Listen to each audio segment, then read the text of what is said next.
Jeannette Bougrabe, secrétaire d'État chargée de la jeunesse et de la vie associative, était en visite officielle à Alès le lundi 20 février. Après s'être rendue chez PGO Automobile dans la matinée, la secrétaire d'État a ensuite été reçue en mairie d'Alès. J'ai beaucoup de raisons de venir à Alès. D'abord parce que je voulais rendre hommage à une entreprise qui s'appelle PGO. Alors on parle beaucoup des entreprises qui s'installent à l'étranger. On a un exemple dans un secteur très particulier qui est très difficile, très concurrentiel, le secteur automobile, où bien, on a pu préserver l'emploi et notamment l'emploi pour des jeunes. Je suis venue également pour rendre hommage aux associations qui travaillent dans les quartiers, parce qu'on sait à quel point le taux de chômage peut être élevé dans les quartiers populaires.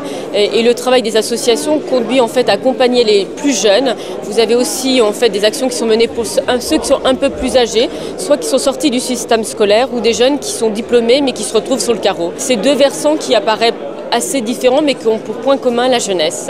Je crois que la secrétaire d'État aujourd'hui qui vient nous rendre visite vient constater sur place qu'une fois de plus, la ville d'Alès travaille dans le bon sens et que les entreprises privées travaillent dans le même sens. Puisque ce matin, nous étions à PGO, qui emploie déjà des jeunes de ces quartiers et qui vient aujourd'hui concrétiser cette visite dans l'association qui a le plus d'activité sur ce quartier. Cette association, c'est Rencontres et Amitiés d'ici et d'ailleurs, installée au Pré-Saint-Jean, qui vise à contribuer à l'amélioration des conditions de vie au sein du quartier. C'est un moment privilégié, c'est un moment où on sent les choses vibrer, et quand on revient des quartiers, quand on voit l'énergie extrêmement positive, parce qu'il y a beaucoup de clichés, des stéréotypes sur les quartiers. Les choses sont difficiles, je ne dis pas le contraire, mais il y a des initiatives, il y a des gens généreux, il y a des gens bénévoles qui font en sorte que le mieux vivre ensemble soit réalisable, soit possible. Alors moi, quand je repars des quartiers, je suis encore plus dynamique et péchue que d'habitude. La PlayStation, la télé, c'est pas beau, c'est pas bien.